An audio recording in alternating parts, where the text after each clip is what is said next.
लवकुश को बताया कि अयोध्या के राजा राम अश्वमेघ यज्ञ कर रहे हैं। कुश, लव, तुमको जाना है और रघुनाथ जी को ये कथा सुनानी है और तुम्हें बड़े प्रेम से वो कथा सुनानी है। रघुनाथ जी से तुम्हें कभी भी उल्टी सीधी बातें नहीं करनी, वो हमारे राजा हैं। एक राजा की तरह उनका सम्मान करना और उनको कथा सुनानी है। और यदि वो दक्षिणा दे तो दक्षिणा भी नहीं लेनी। ऋषि मुनियों ने तो कुछ न कुछ आशीर्वाद दे दिया था, लेकिन यदि रघुनाथ जी आपको दक्षिणा दे तो दक्षिणा मत लेना। दक्षिणा क्यों ना लेना? कथा सुनाने के बाद दक्षिणा का अधिकारी केवल ब्राह्मण होता है। ब्राह्मण के अलावा यदि कोई और जाति से है और वो कथा सुना रहा है तो दक्षिणा का अधिकारी नहीं है। तो कुशलव को बोला था कि तुम लोग दक्षिणा मत लेना। अब कुशलव नैमिषारण्य की गलियों में वीणा लेके कथा सुनाना प्रारंभ करते हैं। आगे आगे कुशलव जा रहे हैं कथा सुनाते, पीछे पीछे प्रजा चल रही है। राम जी अपने रथ में बैठकर जा रहे थे। देखते हैं यहाँ कैसी भीड़ लगी हुई है। तो भीड़ में देखते हैं 2 छोटे छोटे बालक हैं, मुनियों जैसा उनका वेश है, वो कथा सुना रहे हैं। अब राम जी उनके पास गए, कुश का हाथ पकड़ लिया राम जी ने। ये बात ज्ञात भी नहीं थी कि हमारे पुत्र हैं, और मन में बड़ा प्रेम आया और कहा कि तुम्हारा वेश तो ऋषि मुनियों जैसा है, लेकिन तुम्हारा आचरण एक क्षत्रिय जैसा है। तुम कौन हो? क्या तुम इस कथा का गायन हमारे महल में करोगे? अब कुश, लव दोनों भैया ने हाँ भर दी कि हाँ जरूर महाराज। तो अब कुश और लव को भरत शत्रुघ्न जाकर महल में लेकर आए। राम जी अपने राज सिंहासन पर बैठ गए, सारी प्रजा बैठ गई, माता कौशल्या, कैकेयी, सुमित्रा सब बैठ गई। माता सीता तो वहां थी नहीं, क्योंकि रघुनाथ जी ने उनका त्याग कर रखा था उस समय पे।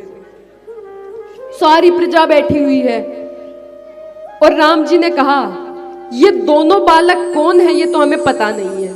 इनका वेश तो ऋषि मुनियों जैसा है, लेकिन आचरण एक क्षत्रिय वाला है इनका। और बड़ी ही सुंदर ध्वनि में ये कथा सुनाते हैं। आप सब लोग बैठकर इस कथा को सुनो। अब ऋषि मुनि, माता पिता, सब लोग उस सभा में बैठ गए। राम जी अपने राज सिंहासन पर बैठ गए और कहा आप कथा प्रारंभ कीजिए। जैसे ही कुश और लव के वीणा की झनकार हुई तो सबके हृदय प्रफुल्लित हो गए, सबके मन में प्रेम भर गया, सब अपने आप को ही भूल गए। ऐसा वीणा कुश लव ने बजाया, वीणा बजाना प्रारंभ किया और भगवान की कथा सुनानी प्रारंभ की। जब कथा सुनानी प्रारंभ की तो वो कथा इतनी पावन थी कि रघुनाथ जी अपने राज सिंहासन से उठ गए कि सिंहासन पर बैठकर इस दिव्य कथा को सुनेंगे। ये कथा वास्तव में किसकी है? इसको बोलते तो राम कथा है, लेकिन राम जी ने स्वयं कहा है ये कथा माता सीता के त्याग की है। किस प्रकार का उन्होंने त्याग किया, ये तो माता सीता के त्याग की कथा है। इसमें माता सीता का चरित्र ही है जो सबसे महान है। तो रघुनाथ जी अपने सिंहासन से उतर गए और साधारण जनता के बीच में आकर बैठ गए और किसी को पता भी नहीं चला। यदि कथा होती है, राजमहल में तो बड़े सारे उत्सव मनाए जाते, प्रजा बैठी रहती है, राजा सिंहासन पर बैठा रहता है, प्रजा तो राजा को ही देखती है, लेकिन उस समय राजा को कोई नहीं देख रहा था। सब कुश और लव को देख रहे थे। कुश और लव कथा का गान कर रहे थे।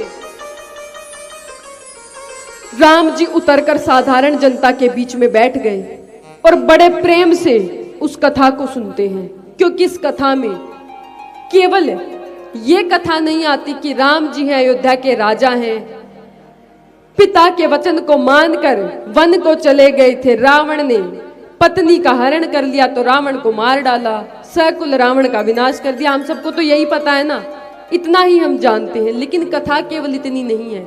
इस कथा में जो राम जी ने त्याग किया, जो त्याग माता सीता ने किया, भरत को पूरी पृथ्वी का राजा बना दिया गया था। जहां तक सूर्य का चक्र घूमता है वहीं तक अयोध्या का शासन था। बाकी सब जो राजा रजवाड़े थे वो अयोध्या के अधीन रहकर कार्य करते थे। तो भरत को पूरी पृथ्वी का राजा बना दिया गया था, लेकिन तिनके के समान उन्होंने सब कुछ त्याग दिया। कभी राजा नहीं बने, कभी राजगद्दी पर नहीं बैठे, जटाएं बना ली थी। तो ये कथा उस त्याग की है